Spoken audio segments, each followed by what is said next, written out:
Sr. Presidente do Conselho Científico do Centro de Estudos Sociais da Universidade de Coimbra, Professor Dr. José Manuel Pureza, Sr. Conselheiro da Embaixada de França, Didier Gonzalez,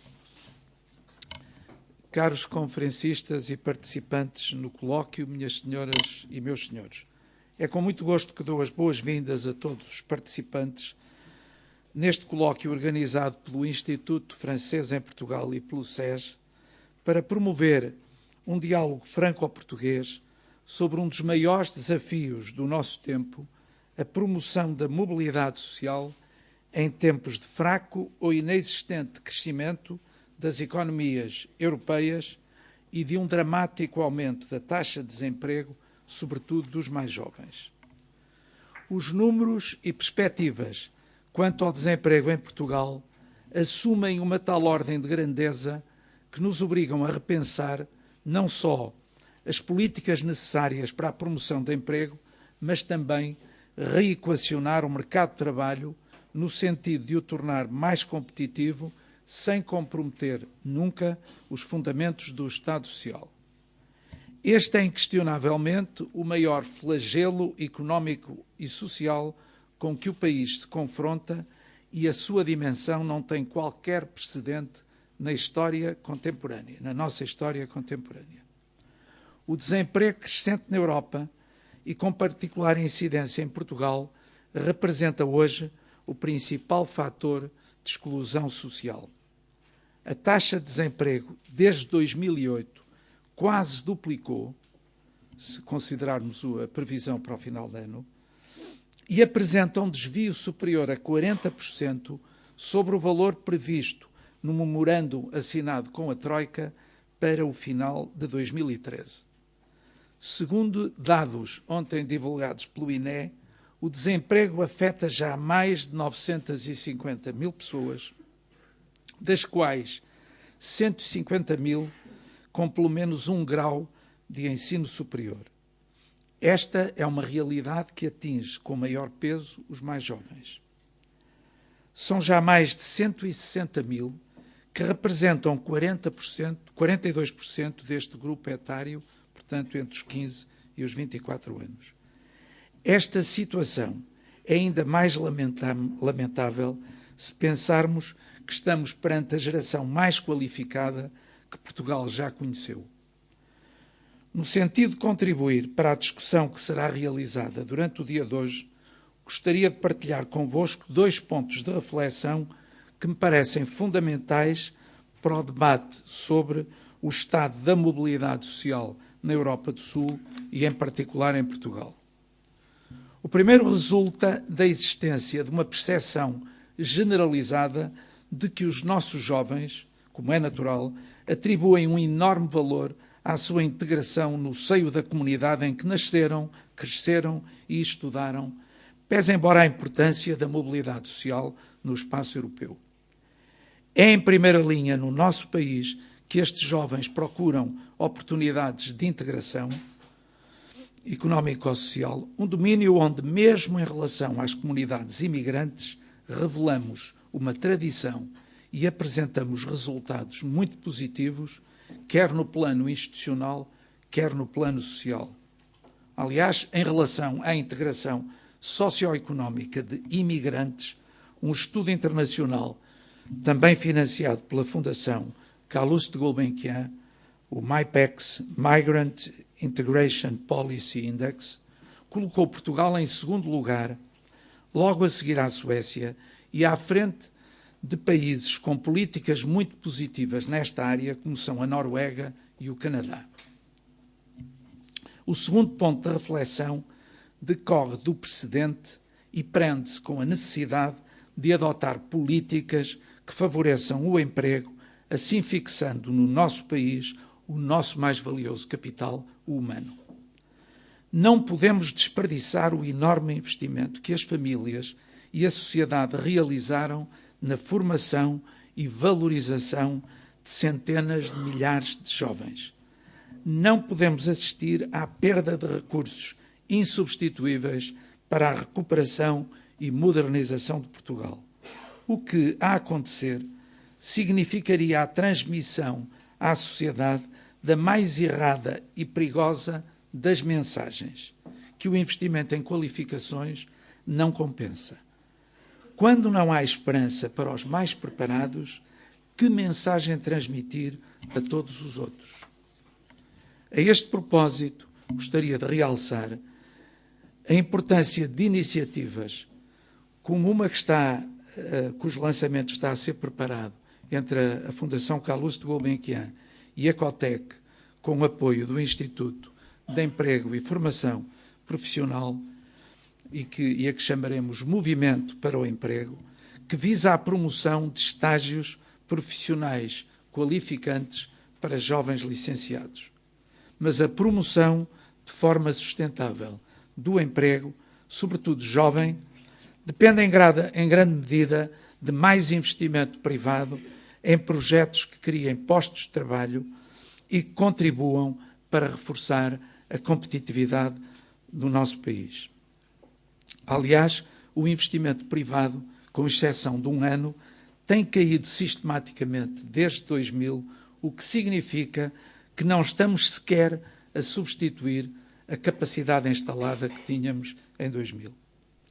E o aumento significativo do investimento privado em condições adequadas pressupõe não apenas uma política proativa de estímulos fiscais, mas também a disponibilização de crédito em condições mais favoráveis para PMEs.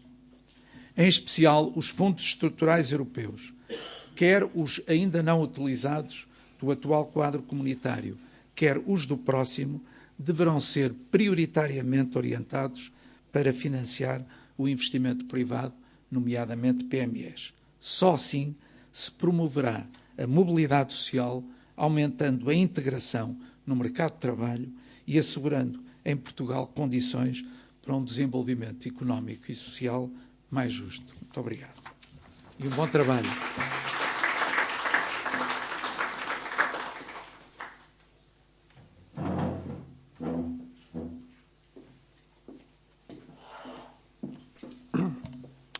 Je vous prie d'abord d'excuser l'ambassadeur Pascal Teixeira da Silva, qui a dû quitter impromptu le Portugal et que je représente donc avec grand plaisir à cette occasion.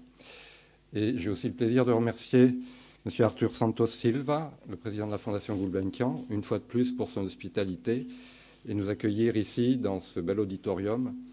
Je m'adresse en particulier aux primo-visiteurs qui s'insèrent dans un magnifique ensemble où règne la pensée et les arts, et dans une ville si belle qui n'en manque pourtant pas, mais où nous avons déjà eu l'occasion récemment donc, de tenir un colloque en commun sur la lusophonie et la francophonie.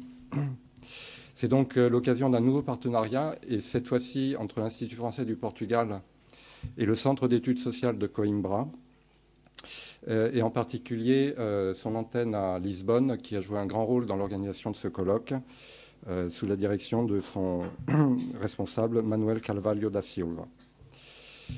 Le colloque a reçu, pour la partie française, le soutien du Fonds d'Alembert, du ministère français des Affaires étrangères. C'est un fonds qui vise à promouvoir le débat d'idées, les échanges intellectuels sur les questions d'actualité, et qui contribue aux rencontres entre experts intellectuels français et de la planète entière, et pour ce qui nous concerne, une fois de plus, au Portugal.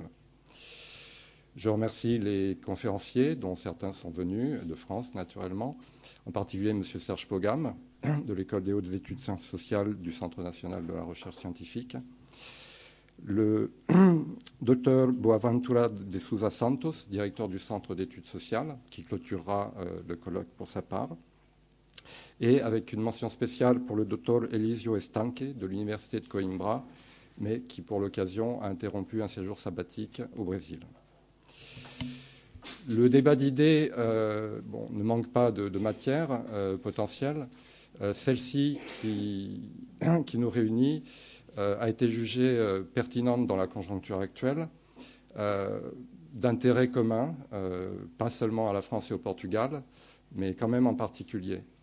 D'un point de vue français, l'intérêt que j'y vois, c'est travailler sur une notion qui qui n'est pas toute neuve, qui prend un jour nouveau dans le cadre de la crise économique et financière en cours depuis, disons, 2007-2008. Mais ça fait déjà quelques années qu'elle est paru, j'ai oublié la date précise, un livre, Le Descenseur social, et qui se référait, évidemment, par opposition à l'ascenseur social, qui paraissait une réalité sociale française naturelle, qui l'a au moins été, enfin, avec des nuances sur lesquelles on peut revenir, mais en tout cas qui a marqué le souvenir que nous avons des 30 Glorieuses.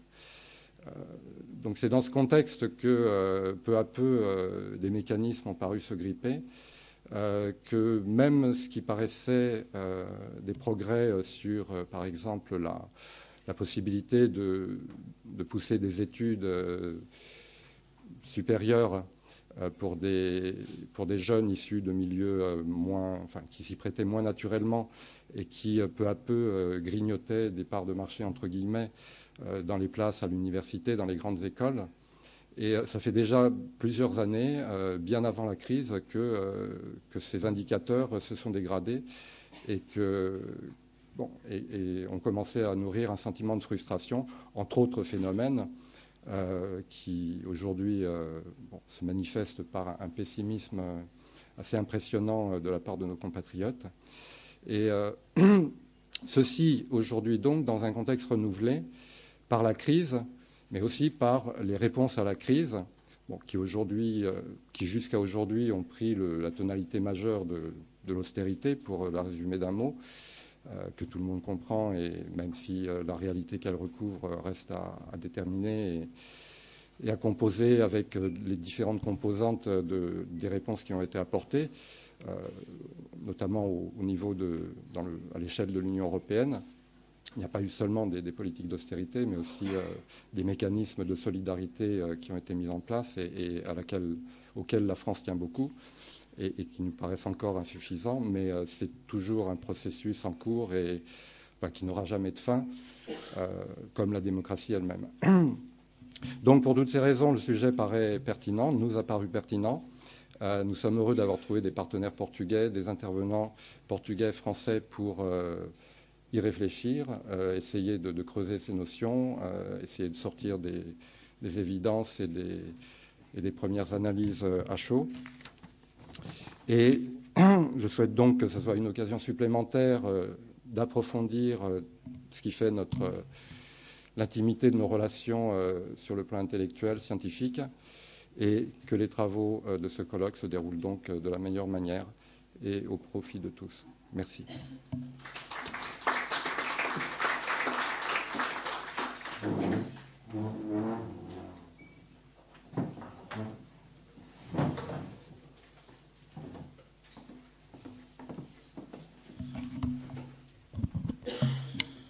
Sr. Presidente da Fundação Carlos Gulbenkian, Sr. Representante da Embaixada de França, minhas senhoras e meus senhores, bom dia a todas e a todos.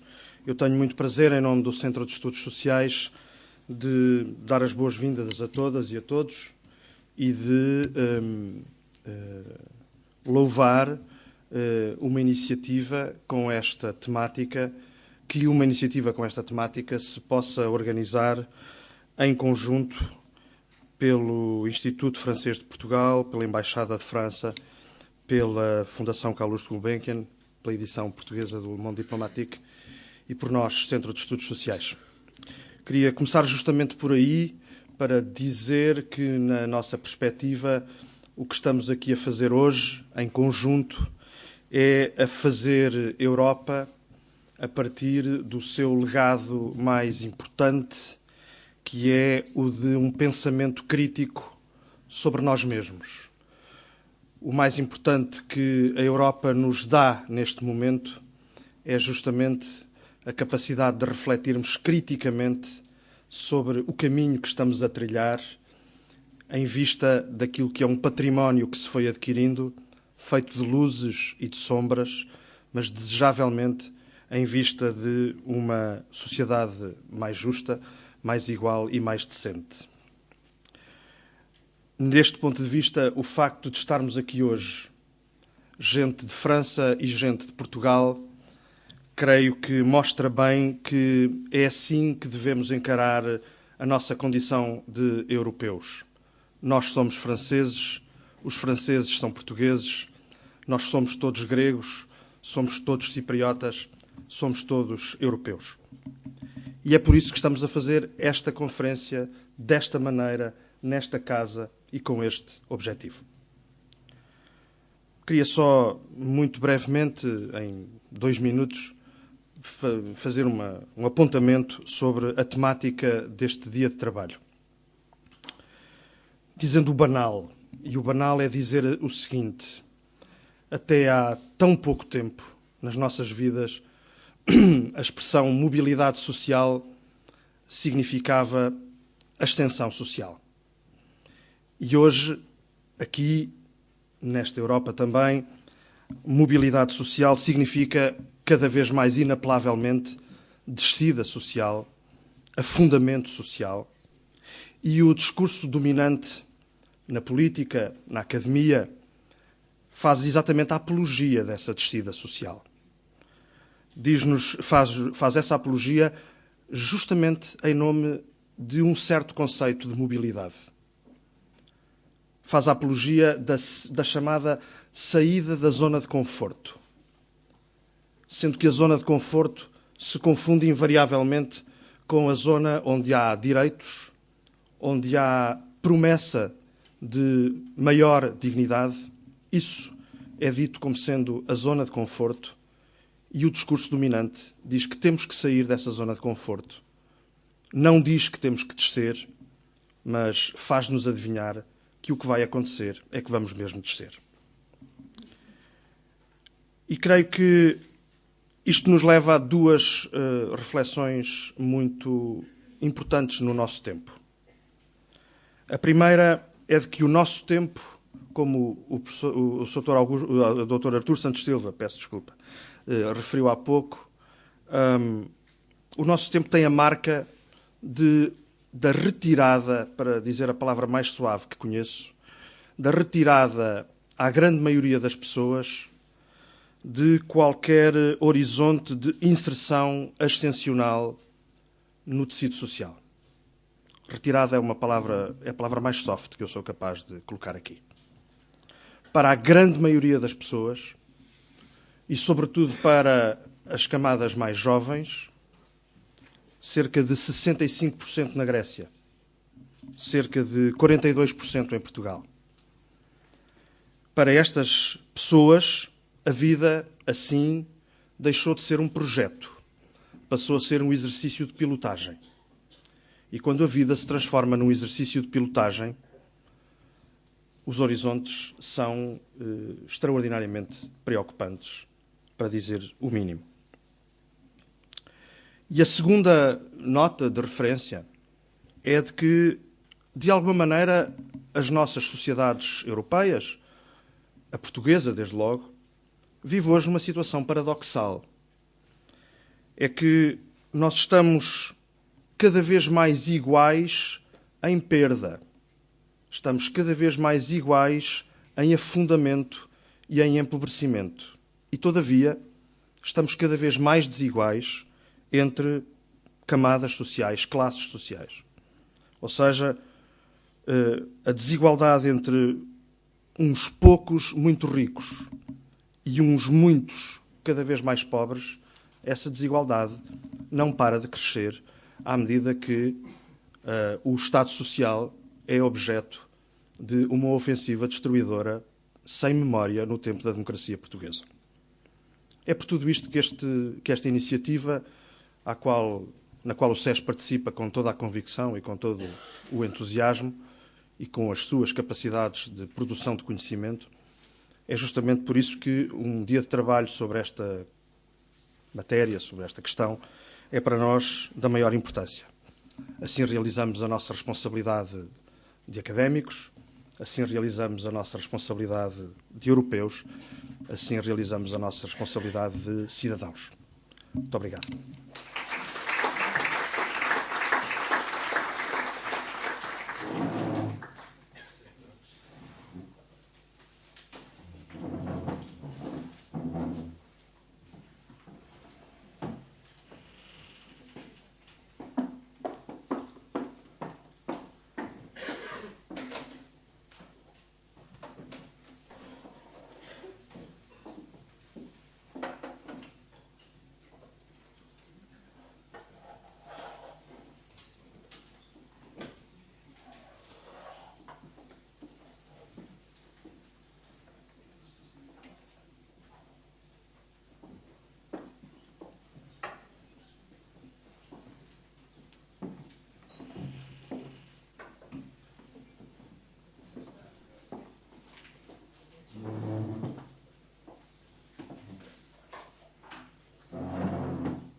Muito bom dia a todos. Vamos tentar cumprir os prazos e as horas como temos estado a tentar fazer até agora, e por isso eu vou apenas começar por agradecer a presença de todos e em particular de Serge Pogam.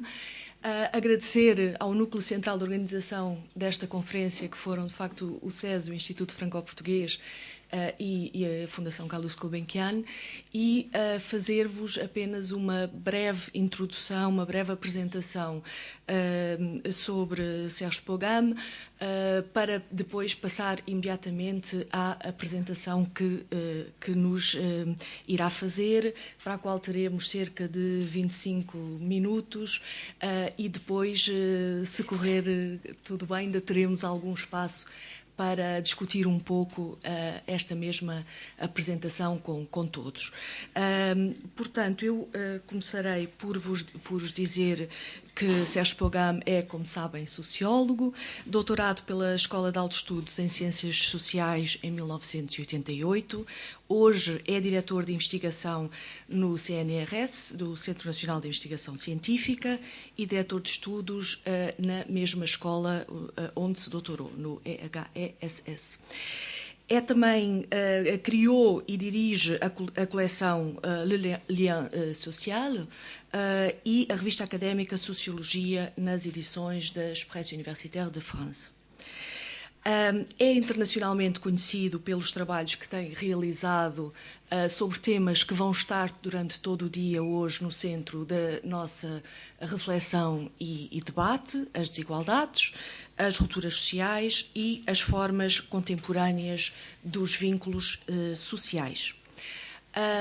Infelizmente, até ao momento, em Portugal está apenas editada, desde 2006, na Porta Editora, uma das suas obras essenciais, A Desqualificação Social, ensaio sobre nova pobreza, mas tem também um conjunto de outras obras, como vou traduzir, apesar de elas não estarem traduzidas para terem uma tradução literal, o mais possível literal dos títulos: O Assalariado da Precariedade, As Formas Elementares da Pobreza, O Vínculo Social e Repensar a Solidariedade, o Contributo das Ciências Sociais. Tem muitas outras obras sobre a exclusão, sobre a pobreza e o rendimento mínimo garantido, sobre a solidariedade, várias delas retratando a realidade social francesa, mas também fazendo comparações com outros países europeus. O seu programa de investigação atual está centrado num estudo sobre os fundamentos dos vínculos sociais, a partir de, como disse, de vários estudos internacionais, nos quais distingue os diferentes regimes da vinculação social nas sociedades contemporâneas. Como veem, portanto, além de um alerta aos editores,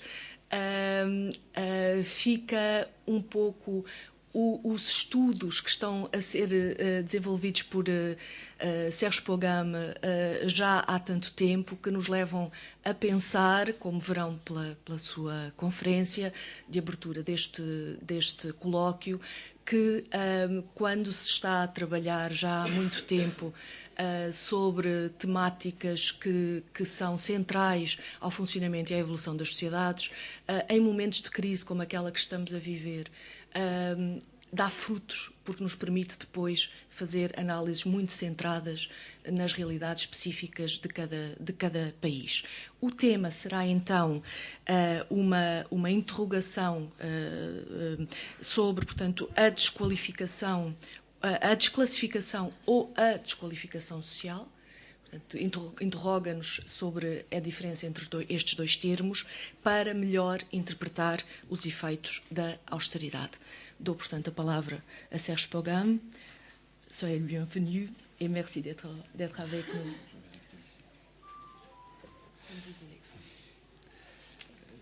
Tout d'abord, je voudrais remercier l'Institut français et tous ses partenaires pour cette invitation.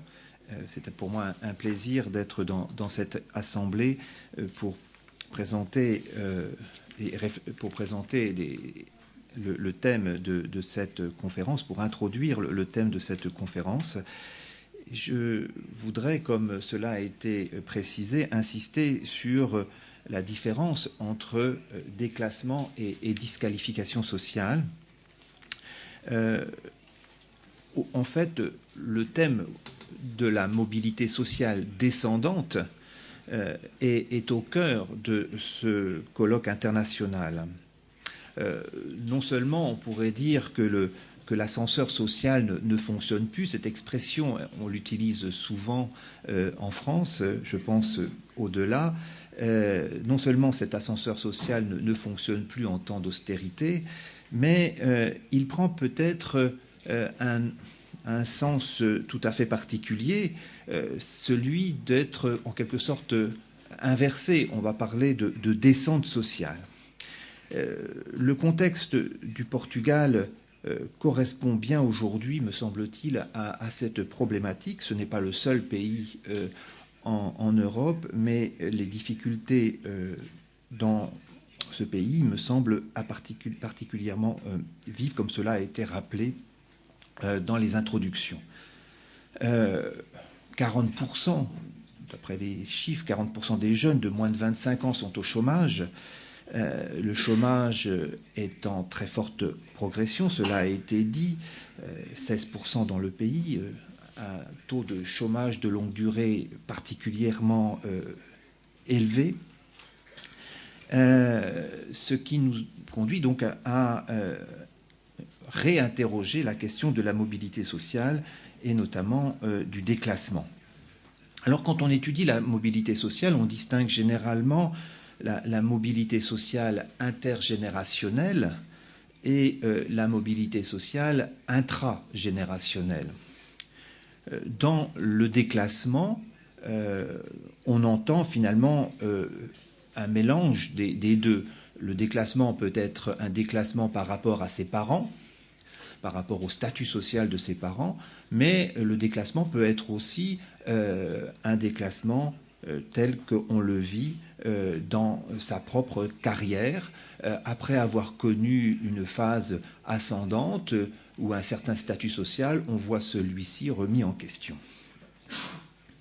Mais je voudrais aujourd'hui poser la question un peu autrement pour nourrir notre réflexion, aller au-delà finalement de cette notion de déclassement.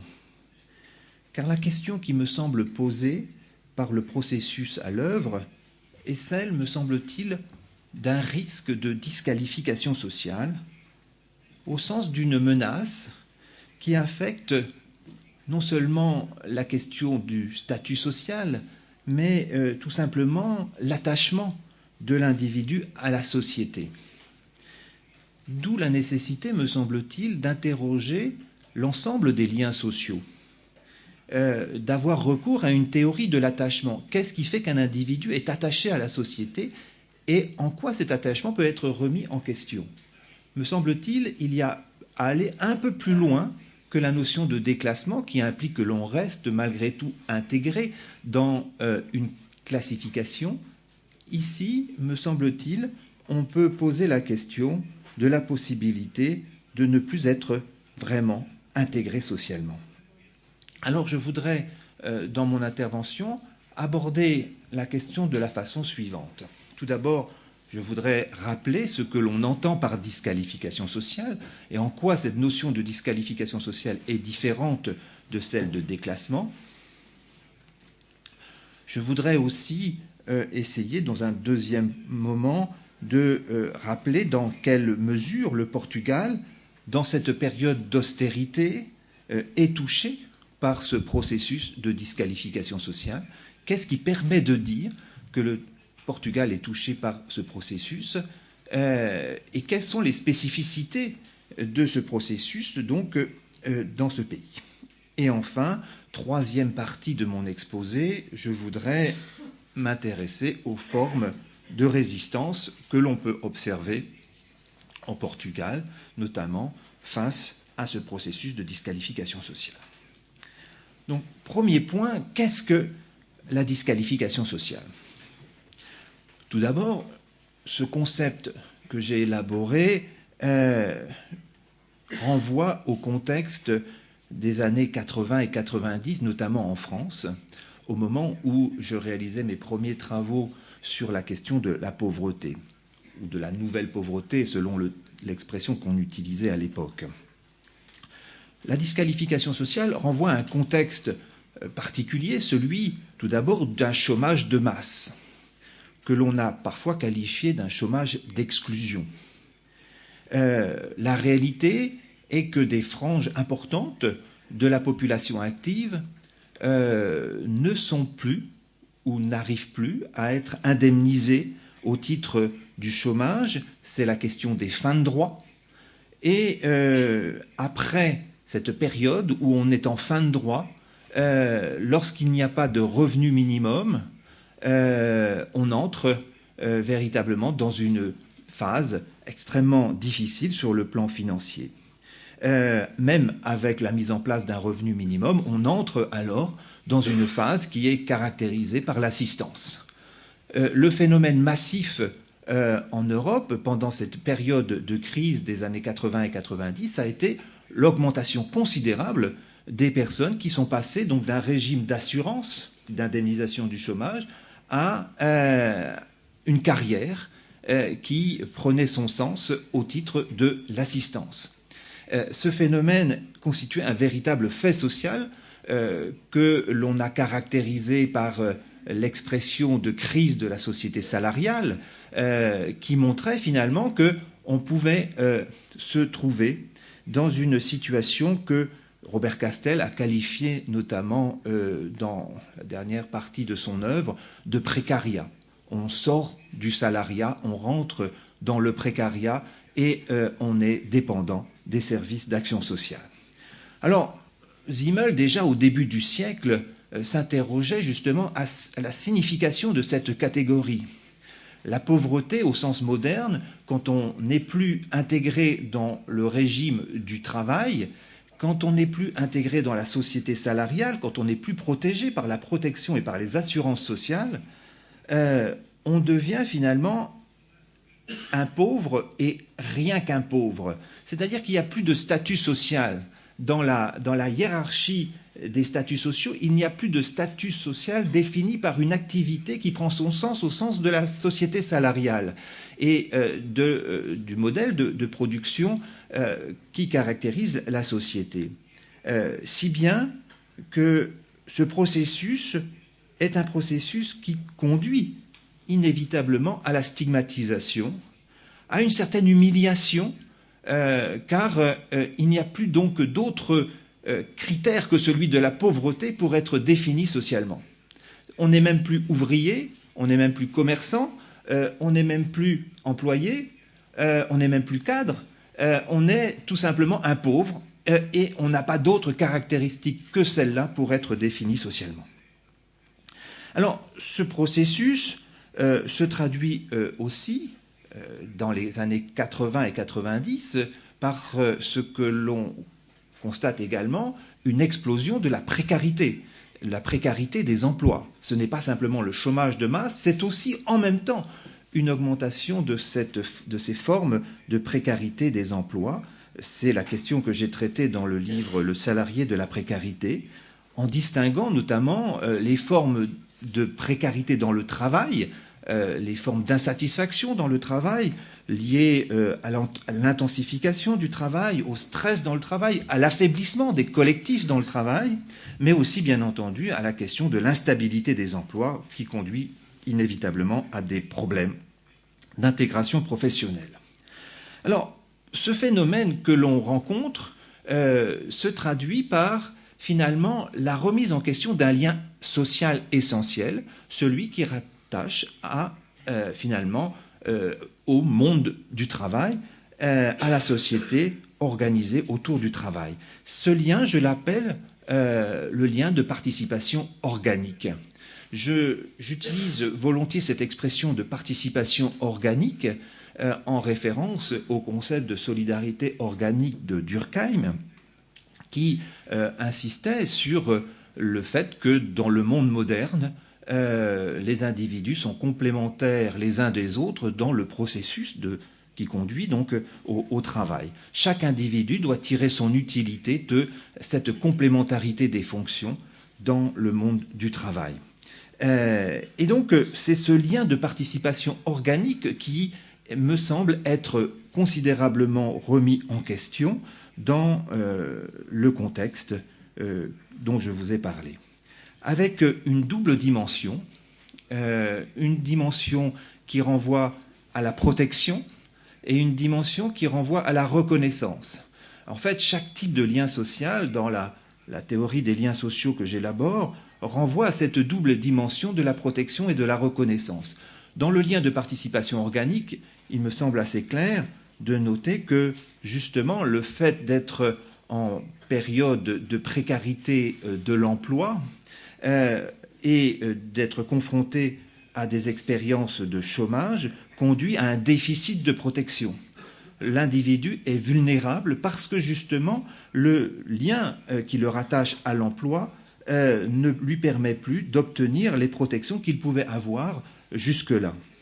Mais en même temps, dans la remise en question de ce lien de participation organique, il y a aussi la dimension subjective de la reconnaissance, le sentiment de ne plus compter dans le monde du travail, d'être inutile, et on est là confronté à un processus qui conduit au déni de reconnaissance. Donc déficit de protection d'un côté, déni de reconnaissance de l'autre.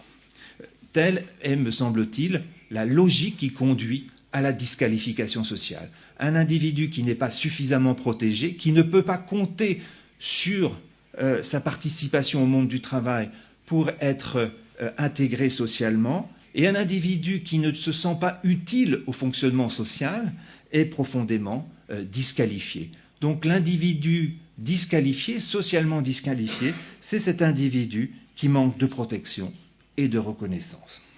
Alors, ce phénomène que l'on a décrit dans les années 80 et 90 se traduisait aussi, et c'est là aussi le processus de disqualification sociale qui est à l'œuvre, par la rupture possible d'autres liens sociaux. Il y a bien sûr ce lien de participation organique qui est essentiel, il est essentiel dans toutes les sociétés modernes, mais il faut prendre en compte aussi la possibilité que cette rupture du lien de participation organique entraîne d'autres ruptures, notamment la rupture de 3 autres types de liens que j'étudie aussi dans mes travaux. Le lien de filiation, bien sûr les relations entre des parents et des enfants, des enfants et des parents, tous les stades de la vie. Le lien de participation élective, c'est-à-dire le lien que l'on construit tout au long de sa vie et qui prend la forme de choix affinitaires, le choix d'un conjoint, le choix d'amis, le choix de participer à des communautés, des associations qui renforcent cette participation à la vie sociale sous un mode électif. Et enfin, 3e type de lien, le lien de citoyenneté, qui renvoie bien entendu au fait que tout individu dans des sociétés démocratiques se réfère justement à un socle de droits civils, politiques, sociaux, et aussi se sent reconnu par le fait d'être un individu souverain. En fait, les travaux que j'ai menés autour de la disqualification sociale montraient que non seulement le lien de participation organique était menacé et en voie de rupture, mais que les autres liens en même temps étaient susceptibles de se rompre, du moins dans les travaux que je menais en France. Ce qui m'a conduit à examiner la disqualification sociale comme un processus comportant 3 phases: la fragilité, la dépendance et la rupture des liens sociaux. 3 phases qui pouvaient donc se succéder. Et à la phase de fragilité correspond une forme de précarité dans le monde du travail, avec des expériences de chômage, et une quasi-obligation de commencer à fréquenter les services d'action sociale, tout en éprouvant un sentiment d'humiliation et de stigmatisation. La phase de dépendance est une phase où finalement on est plus éloigné du monde du travail et on trouve des compensations à cet éloignement du marché du travail par les opportunités entre guillemets, de participer à la société par le biais d'une protection acquise par et possible par les ressources de l'assistance, conduisant à des relations régulières avec les professionnels du social, et enfin la dernière phase de rupture des liens sociaux, de rupture cumulative, où l'individu est confronté là à un processus profond de déliaison sociale, si je puis dire, conduisant aux situations notamment de cumul de handicap et de situations notamment de sans-abri, d'être dans une situation où même le logement manque. Alors, après avoir rappelé ce processus, je voudrais essayer maintenant de m'interroger dans quelle mesure le Portugal, en période d'austérité, est touché par ce processus de disqualification sociale.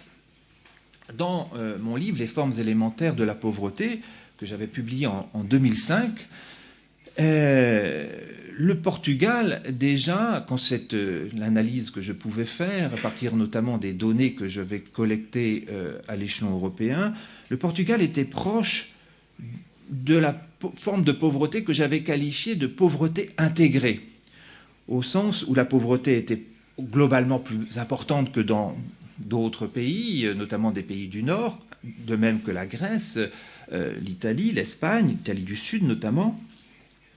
Mais je voyais déjà au Portugal des formes de résistance à cette disqualification sociale, notamment par le fait que les solidarités familiales jouaient un rôle d'amortisseur, que le lien de filiation n'était pas rompu ou se rompait très peu souvent.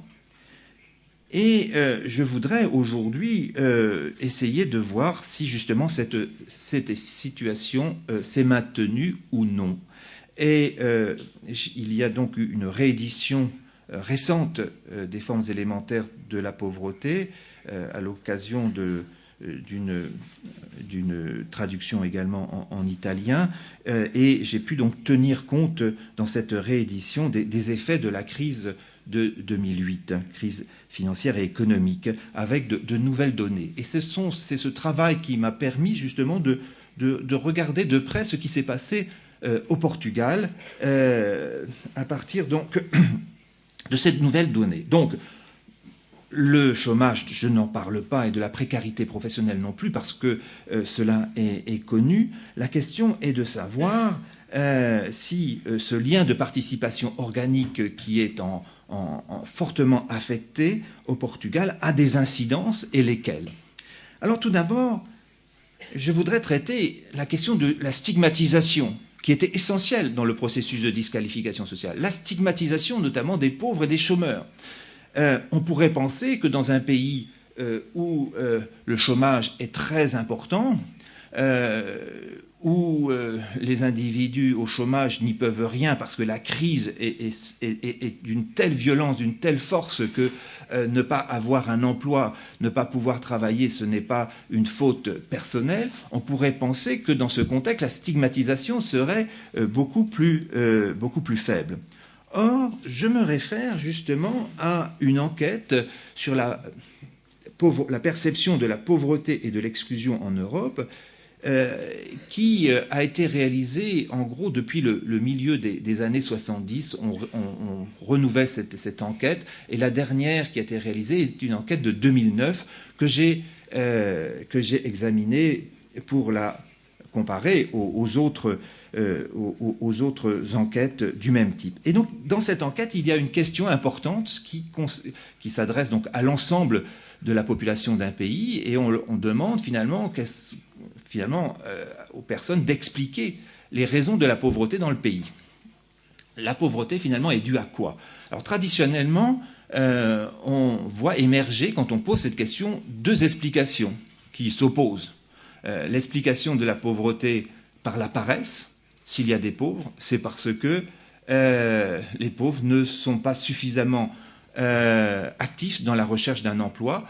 Ils profitent du système, notamment du système d'assistance, où ils ne font pas suffisamment d'efforts. Ils sont donc des paresseux. Et à l'opposé, une autre explication que l'on donne classiquement de la pauvreté, c'est l'injustice. S'il y a de la pauvreté, c'est parce que la redistribution n'est pas suffisante, c'est parce qu'il y a de fortes injustices dans la société. Alors, le Portugal, comment se situe-t-il par rapport à cette question de la perception de la pauvreté? Parce que vous voyez bien que dans un pays où l'explication de la pauvreté par la paresse, les pauvres et les chômeurs risquent d'être fortement stigmatisés, évidemment. Alors, cette enquête montre ce qui est tout à fait curieux, c'est que les Portugais expliquent encore très fortement la pauvreté par la paresse. 25% d'entre eux expliquaient en 2009, encore, alors en période de crise, expliquaient encore la pauvreté par la paresse. Le chiffre pour la France est moins de 10%. Les Français expliquent toujours la pauvreté beaucoup plus fréquemment par la question de l'injustice. Mais le pays en Europe où traditionnellement on explique la pauvreté par la paresse, c'est la Grande-Bretagne. Or, et cela depuis que ces enquêtes existent, mais en 2009, le Portugal est au même niveau que la Grande-Bretagne. 25%, c'est le même niveau. Donc on a là un phénomène qui est curieux. Normalement, il devrait y avoir un taux beaucoup plus bas dans un contexte de crise. Or, ce n'est pas ce que l'on observe. Donc le Portugal est donc proche de la Grande-Bretagne et donne cette explication de la pauvreté de façon, donc c'est le seuil le plus élevé qu'on l'on atteint à ce moment-là en Europe. Alors, on peut expliquer ça peut-être par l'éthos du travail qui dévalorise les paresseux, y compris peut-être dans la culture populaire. Cela est peut-être possible. L'explication de la pauvreté par l'injustice est relativement peu donnée au Portugal, en tout cas parmi les sociétés méditerranéennes, les pays méditerranéens, le Portugal est le pays qui donne le moins souvent cette explication de la pauvreté par l'injustice. Donc une particularité ici est à prendre en compte, me semble-t-il, et qu'il faudrait y réfléchir. En tout cas, la conjonction est surprenante. Vous avez un lien de participation organique qui se défait au Portugal, du fait donc de ce chômage qui est particulièrement élevé et en progression, cette précarisation qui se développe aussi dans la société portugaise, et en même temps, simultanément, une forte stigmatisation des pauvres et des chômeurs. Donc ce qui crée inévitablement un malaise collectif, une frustration. Les chômeurs qui sont dans ce pays sont à la fois confrontés à des difficultés redoutables pour trouver un emploi et en même temps risquent à tout moment d'être dévalorisés socialement, d'être remis en question, d'être peu reconnus en tant qu'individus, donc de manquer à la fois de protection et de reconnaissance. Troisième élément de mon exposé, le dernier, quelles sont les formes de résistance face à la pauvreté et au chômage que l'on va trouver notamment au Portugal. J'en reviens bien sûr ici à l'idée de la troisième phase de la disqualification sociale, c'est-à-dire la rupture des liens sociaux. Est-ce que le processus au Portugal se traduit par une rupture cumulative des liens et le passage donc d'une phase de fragilité et de dépendance à une phase de rupture? Alors là, les choses sont différentes. Le Portugal reste très proche de la situation que je connaissais avant crise, que j'avais vue, et qui m'avait conduit à placer justement le Portugal du côté de la pauvreté que je caractérisais comme pauvreté intégrée. Parce que finalement, on voit, si on se réfère aux statistiques sur le rôle de la famille, sur la composition des ménages, on voit que finalement très peu de chômeurs, par exemple comme indicateur, vivent seuls. 3% seulement des chômeurs de plus d'1 an vivent seuls, ce qui est d'ailleurs le taux le plus bas des pays européens en 2010. En Finlande, par exemple, c'est le taux le plus élevé, on a 35% des chômeurs de longue durée qui vivent seuls, 3% seulement au Portugal, 8% en Italie. Bien sûr, les pays du sud de l'Europe, la situation d'être seul, de vivre seul quand on est confronté à des difficultés d'emploi est beaucoup plus, c'est beaucoup moins fréquent donc que dans les pays du Nord classiquement, mais le Portugal, vous le voyez, est en dessous encore de l'Italie. Alors, autre indicateur, 40% des pauvres vivent avec des parents qui n'appartiennent pas à leur... 40% des pauvres voient régulièrement leurs parents, tous les jours d'ailleurs, voient tous les jours des parents qui ne vivent pas avec eux. Ce qui est beaucoup, et ce qui est justement très élevé par rapport aux autres pays européens. 5,5% des pauvres au Danemark voient tous les jours leurs parents qui ne vivent pas avec eux. Et donc là encore, on voit des différences particulièrement fortes, très peu dans les enquêtes récentes, très peu dans la période de crise, donc très peu de pauvres au Portugal sont coupés de la famille. Donc il n'y a pas de rupture du lien de filiation. La rupture du lien de participation organique est en quelque sorte amortie par ce mécanisme de compensation qui joue très fortement et qui est recherché dans la famille. Ça me semble être vraiment un élément essentiel pour comprendre la réalité de la société portugaise en période d'austérité. Donc la famille est un prodigieux moyen d'amortisseur. Donc les liens familiaux préservent le Portugal plus que d'autres pays européens. Alors on est là face à ce que j'appelle un régime d'attachement organique familialiste. Le Portugal est attaché au travail, il y a un ethos du travail dont j'ai parlé et qui est très fortement développé au Portugal, mais en même temps, on le voit, une forme d'attachement qui insiste beaucoup, qui s'appuie beaucoup sur ce lien de filiation. Pour être attaché à la société, il faut d'une certaine manière passer par la famille. Donc en période de crise, on a donc un mécanisme de compensation, c'est-à-dire qu'on va solliciter le lien de filiation pour compenser la rupture du lien de participation organique. Ce mécanisme de compensation joue particulièrement efficacement au Portugal et explique sans doute, c'est sans doute la raison pour laquelle il n'y a pas d'explosion sociale au Portugal comme on peut en voir peut-être dans d'autres pays ou qu'on aurait pu imaginer dans d'autres pays. Alors, cela nous conduit finalement à un certain nombre de questions. Tout d'abord, et pour conclure, je crois avoir démontré dans mon intervention que la question n'est pas seulement la question du déclassement, mais bien la question de la disqualification sociale qui est posée. En tout cas, le déclassement, il faudrait le prendre dans le sens de la disqualification sociale. Le déclassement serait en quelque sorte de nature disqualifiante. On pourrait dire donc qu'il y a une très forte stigmatisation. Les données confortent cette idée de forte stigmatisation des pauvres et des chômeurs et menacent donc les principes même de l'attachement à la société. La résistance par le lien de filiation est réelle, néanmoins, et conduit à avoir vraiment un regard aussi différent par rapport à la France notamment, où la rupture du lien de filiation est beaucoup plus forte en période de crise. Et la question qu'on peut se poser, c'est jusqu'où la famille va pouvoir jouer ce rôle d'amortisseur.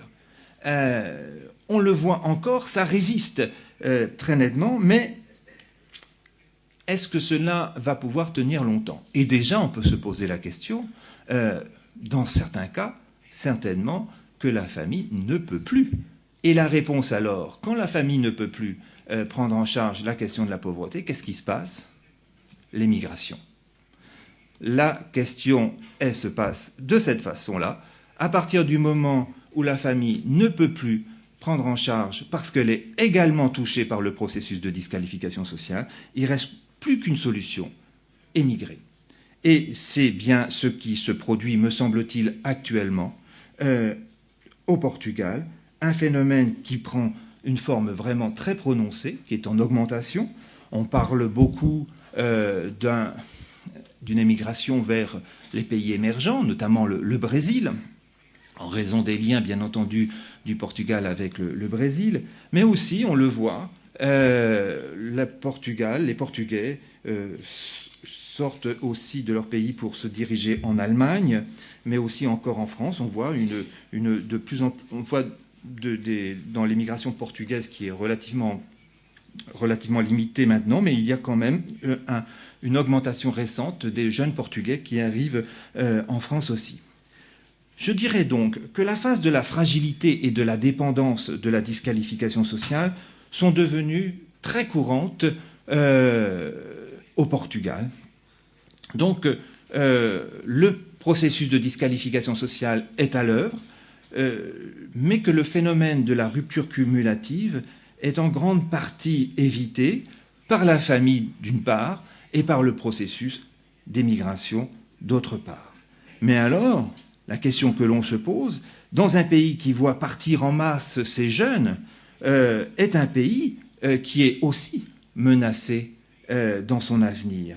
Et l'on ne pourra donc constater qu'un renforcement des inégalités au sein de l'Europe, si toutes les forces vives du Portugal se dirigent vers l'Allemagne, cela va créer encore plus, évidemment, d'inégalités au sein de l'Europe. Et ce qui ne me semble pas du tout souhaitable pour l'avenir de l'Union européenne, bien entendu, car on s'installe là dans une crise durable. L'Europe, pour progresser, a besoin d'une croissance véritablement répartie dans l'ensemble des pays européens. Et c'est surtout cette question qui me semble être posée aujourd'hui aussi, au-delà donc de la question donc, du Portugal et de l'austérité qui sévit dans ce pays. Merci de votre attention.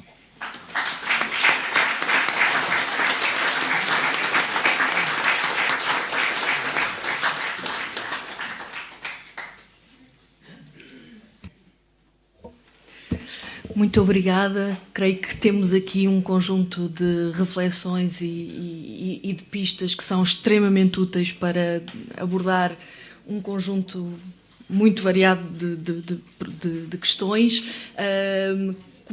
Eu própria tenho uma série de questões que acharia interessantes, mas como, mesmo para termos algum período de intervenções, eu já procurei, espero que seja aceito, cortarmos 15 minutos à pausa para o café, para só nos atrasarmos 15 minutos no nosso calendário.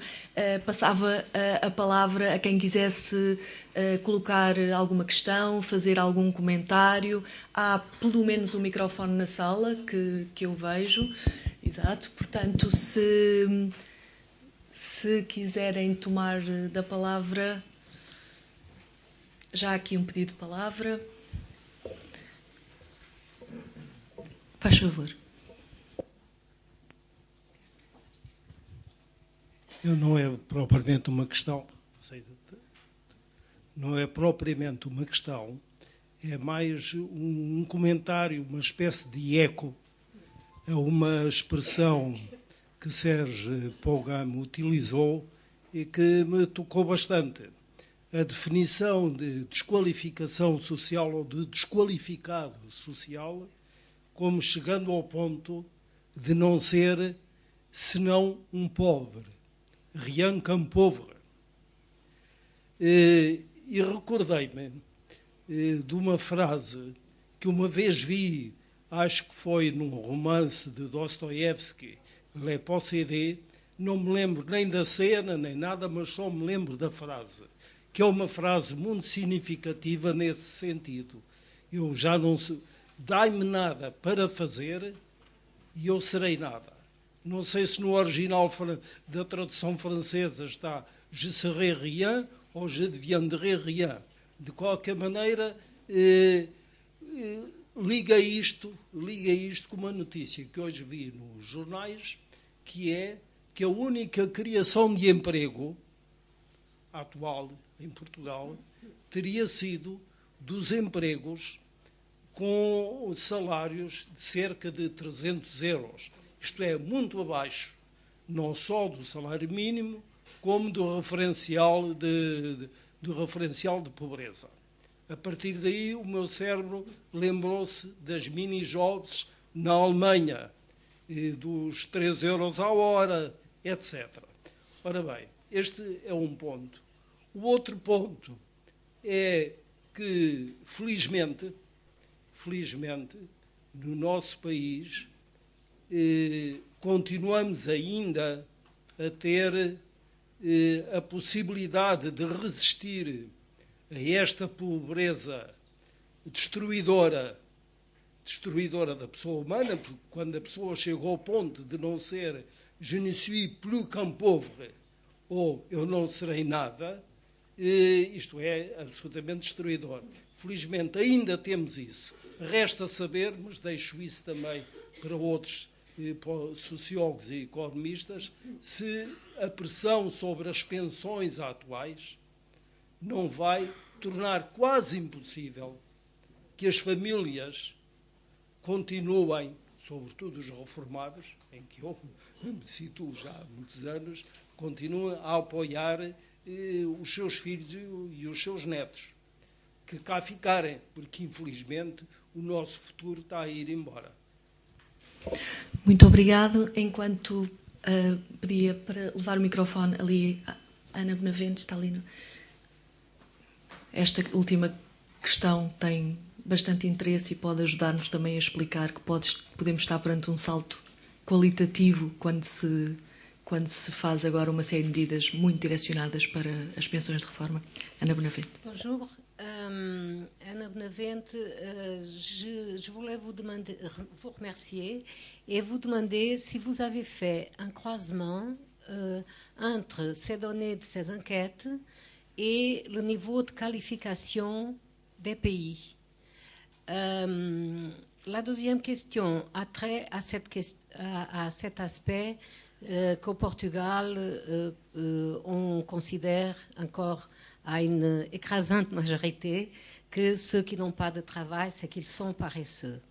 Et ça m'a fait penser à une publication de Eduardo Lourenço sur le rapport au Portugal, le rapport contradictoire avec le travail qui, dans notre culture, a toujours été dévalorisé, une culture catholique, une culture où on disait dans le passé ceux qui travaillent, c'est ceux qui ne savent faire rien d'autre, où le travail il est bon pour les Noirs, c'était une expression qu'on utilisait couramment.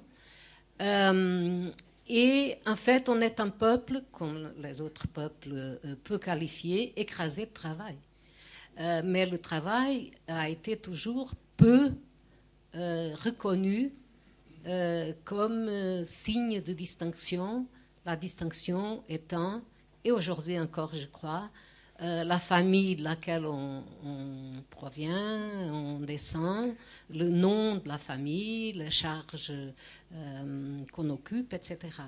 Et je pense que le bas niveau de qualification des Portugais, parce qu'on est en Europe le pays qui a le plus d'illettrés encore, et les plus bas niveaux de qualification fait que ces représentations très anciennes sont encore à l'œuvre lors de ces réponses à ces enquêtes. Merci. Obrigado, Ana.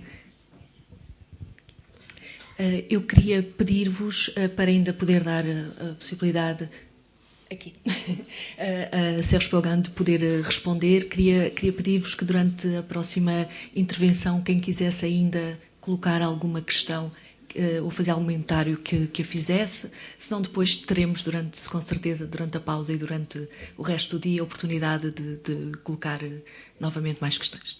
Obrigada. Sophie Laszlo, Institut Français. J'ai une question, mais le sujet est tellement vaste qu'il est difficile de circonscrire la question la plus utile maintenant. En tous les cas, votre exposé nous a vraiment ouvert quelques horizons et je vous en remercie beaucoup. Je suis très intéressée par la partie comparative. Lorsqu'on cherche des facteurs explicatifs, on s'aperçoit que ceux que l'on lit couramment ou que l'on entend ne sont pas suffisants. Et ce que vous venez de dire sur l'éthique du travail est très éclairant. On entend aussi fréquemment des analyses qui opposent le nord et le sud de l'Europe, notamment sur les cultures religieuses. Et ce facteur-là aussi, j'ai le sentiment qu'il n'est pas suffisant. Je me demande, c'est une vraie question que je vous pose, s'il ne faut pas regarder aussi la place des femmes sur le marché du travail. Et de ce point de vue-là, qu'est-ce que vous pourriez nous dire pour comparer, je ne sais pas, le Portugal, la France, l'Allemagne, par exemple? Merci beaucoup. Merci, Sophie. Agora temos, eu vi apenas 2 pedidos de palavra. Se alguém não... Ali, faz favor, na segunda fila, segundo lugar. E aqui, se houve algum pedido que eu não tenha visto, previnam-me, por favor, mas penso que não. Faz favor. Muito obrigada pela conferência que nos coloca imensos vetores de reflexão. Aliás, eu já conheço alguns dos trabalhos do professor e considero que realmente há aqui 2 questões que são extraordinariamente importantes para o trabalho dos portugueses, quer em termos de académicos, quer em termos de movimentação social. Primeiro, a questão de que, efetivamente, a preguiça surge ainda com uma percentagem terrível como explicação da pobreza. Isso coloca aos movimentos sociais e políticos um problema, é que não se tem trabalhado suficientemente a consciência social. Por outro lado, esta relação muitíssimo interessante de como a resistência à desqualificação, de facto, passa muito pelos atuais elos de filiação, que também são aparentemente surpreendentes, mas talvez não sejam, pelo facto de que as famílias portuguesas, os pais e os avós que apoiam, estão habituados, portanto, são gerações habituadas a um nível de vida muito primário. Recordemos que até ao 25 de Abril a pobreza era endémica, portanto, não havia o problema de crise porque era de facto endémica. O professor coloca que a imigração tem sido de facto uma saída, mas como já foi de facto posto em discussão pelo primeiro interveniente, a imigração não é inesgotável.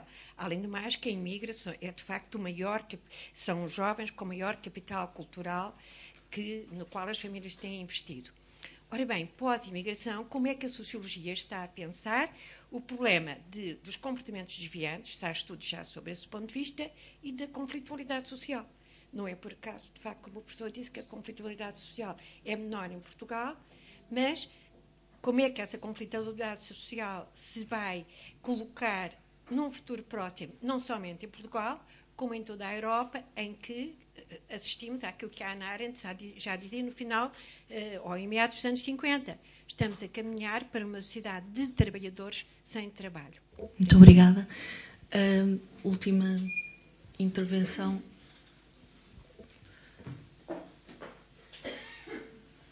Bonjour, je voudrais vous remercier pour votre intervention et je voudrais vous poser les questions suivantes. Il existe également une destruction des gens, des personnes qui sont directement touchées par la perte de leur travail ou par le précariat, mais il y a également une pression sur les gens qui travaillent et qui voient également leurs conditions de travail altérées, modifiées et sérieusement dégradées par cette situation de précariat des gens qui se retrouvent sans travail aujourd'hui. C'est une question que vous n'avez pas abordée. Est-ce que vous pourriez dire quelques mots sur ça? Je voudrais dire aussi que ce n'est pas simplement la destruction des gens, c'est la destruction de valeurs. Et dans quelle mesure cette situation peut-elle mettre en péril le socle fragile, là je ne suis pas tout à fait d'accord avec monsieur Robert Gonçalves, le socle fragile des démocraties en Europe, puisque c'est notre modèle de construction politique pour le moment. Merci. Muito obrigada. Antes de passar finalmente a palavra a Sérgio Pogão, não resisto só a juntar mais uma pista com a qual não sei se concordo ou não, que é se também nesta consideração da preguiça não está também uma sociedade que por motivos vários foi particularmente permeável a um discurso tipicamente liberal reproduzido a larga escala pelos média, de responsabilização individual das pessoas, que é em si mesmo uma das grandes produtoras do corte dos vínculos sociais de que nos falou. Tout d'abord, je vous remercie vraiment pour toutes ces remarques très, très riches qui conduisent véritablement à approfondir ce que j'ai pu dire dans mon exposé. Alors donc, je ne vais pas peut-être pouvoir répondre à toutes les questions de façon précise, mais d'autant que il me faudra peut-être aussi un peu de temps pour que j'y trouve les réponses, et je pense qu'on les trouvera peut-être aussi dans la discussion aujourd'hui. Donc quelques éléments, peut-être je voudrais recommencer sur la partie comparative. Effectivement, c'est un point essentiel de pouvoir faire des comparaisons. Nous avons la chance en Europe de pouvoir maintenant disposer d'instruments statistiques pour faire des comparaisons. Au début quand j'ai commencé à faire des analyses comparatives pour étudier les formes élémentaires de la pauvreté, on était obligé de confronter des sources nationales qui ne sont absolument pas forcément toujours comparables. On a maintenant des enquêtes européennes. Et donc ça, c'est un grand avantage pour essayer de mieux comprendre. Ça ne suffit pas, mais en tout cas, c'est un moyen important qui nous est offert. Donc l'Europe, c'est aussi un observatoire possible par ces instruments qui sont maintenant à notre disposition. Alors, la question de la solidarité familiale a été posée. C'est un rempart contre la pauvreté, mais en même temps, ça comporte évidemment des limites. Est-ce que les solidarités familiales peuvent s'expliquer par le niveau de développement économique? Ça, c'est un point important. Pour y répondre, je voudrais vous signaler, vous rappeler ce que j'avais pu montrer à propos de l'Italie. L'Italie, c'est un pays assez extraordinaire parce que justement, on peut facilement distinguer le nord, le centre et le sud de l'Italie, et on peut ainsi comparer les situations d'une région à l'autre. Je pense qu'on pourrait le faire pour le Portugal d'une certaine manière, mais j'ai en tête là surtout les travaux que j'avais pu faire sur l'Italie. Et sur la question des solidarités familiales, c'est intéressant parce que elles sont les plus développées, les plus fortes dans justement le sud de l'Italie. Quand on parle de l'Italie comme un pays familialiste où les solidarités familiales sont fortes, en fait, elles sont très fortes dans le sud de l'Italie, déjà un peu moins fortes dans l'Italie du centre et encore moins fortes dans l'Italie du nord. Donc il y a un lien très très net entre la force donc de ces solidarités familiales et le développement économique, le niveau de croissance et de développement de chacune de ces régions. Donc on pourrait dire que il y a quelque chose dans le maintien des solidarités familiales qui a à voir avec le maintien de traditions de résistance à la pauvreté que l'on trouve dans un contexte justement de pénurie. Les solidarités sont d'ordre finalement mécanique. Ça renvoie à ce concept de Durkheim, c'est-à-dire c'est des solidarités de similitude. On se connaît dans son village et donc dans ses clans familiaux et on s'entraide parce que c'est la seule façon de résister à la pauvreté. Donc ça, c'est vraiment un point important qui montre peut-être aussi pourquoi donc les solidarités familiales se maintiennent encore aujourd'hui au Portugal, et probablement on pourrait voir des différences fortes d'une zone à l'autre du Portugal, en distinguant peut-être Lisbonne et les grandes villes d'autres régions plus pauvres. Donc ça, c'est un point, me semble-t-il, important qui a été rappelé. Un point important, c'est aussi, je ne l'ai pas abordé dans mon exposé, la question de la place des femmes sur le marché du travail et l'organisation de la société en fonction donc de ces inégalités entre les hommes et les femmes.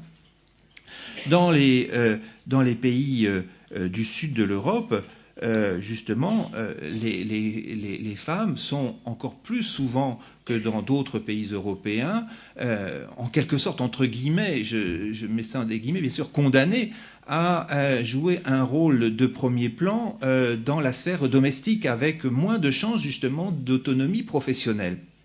C'est particulièrement fort, et c'est pour la raison pour laquelle d'ailleurs, quand on parle des solidarités familiales dans le sud de l'Europe, les féministes commencent à dire oui, mais c'est bien beau de parler des solidarités familiales, mais en fait, ces solidarités familiales, ça repose sur nous avant tout, parce que nous devons prendre en charge non seulement les enfants, mais aussi les personnes dépendantes, parce que nous manquons de structures justement collectives, publiques, pour nous permettre évidemment d'être moins obligés, moins tenus, moins contraintes par ces solidarités qui pèsent. Et la traduction d'ailleurs dans beaucoup de pays du sud de l'Europe, la traduction c'est en termes de fécondité, parce que les femmes qui veulent évidemment travailler ne font plus d'enfants.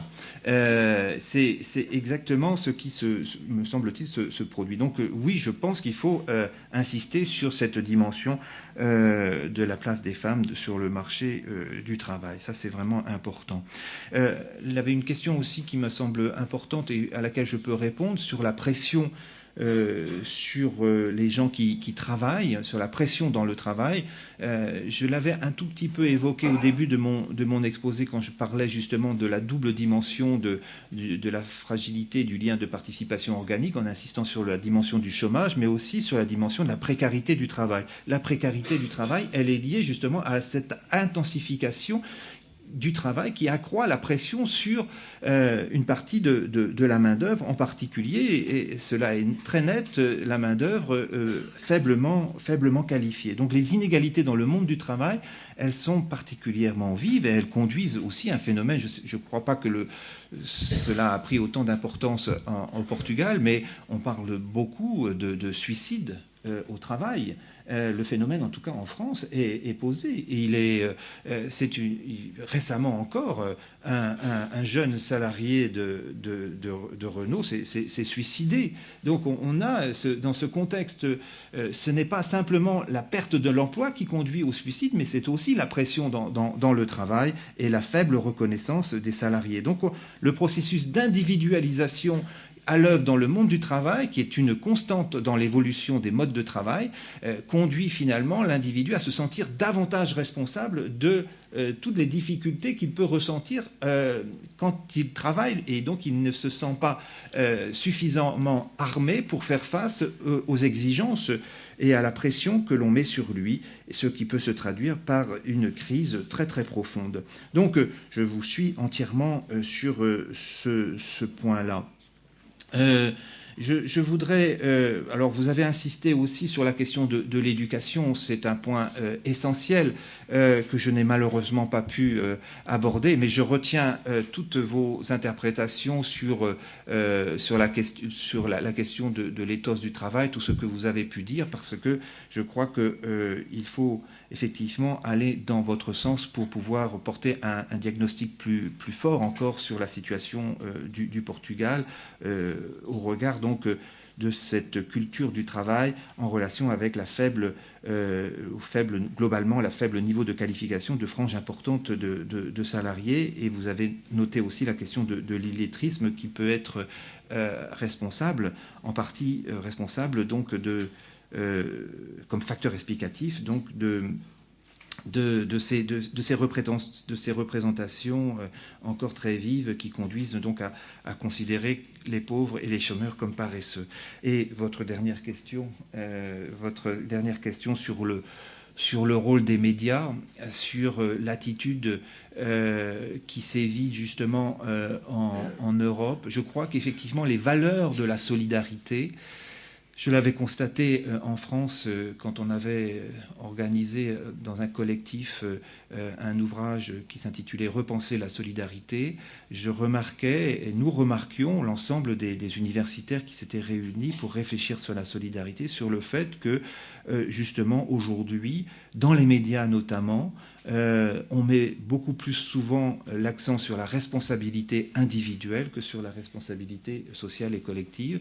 Et il me semble que, justement, on a souvent tendance, dans les médias, à consacrer, par cet accord global sur les valeurs du néolibéralisme, à consacrer le fait que l'individu est responsable avant tout de ses actes, avant tout de ce qui lui arrive.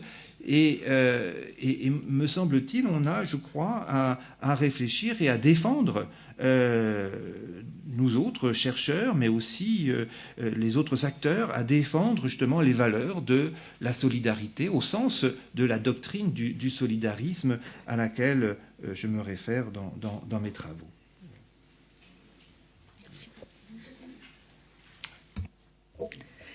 Muito obrigada. Eu propunha-vos, então, que além de continuarmos estas reflexões no dia de hoje e no futuro também, porque elas com certeza vão deixar matéria suficiente para reflexão, que façamos então uma pausa apenas de 10, 15 minutos, se for possível, para não atrasar demasiado. Muito obrigada a todos e a próxima sessão é sobre classes médias e mobilidade social.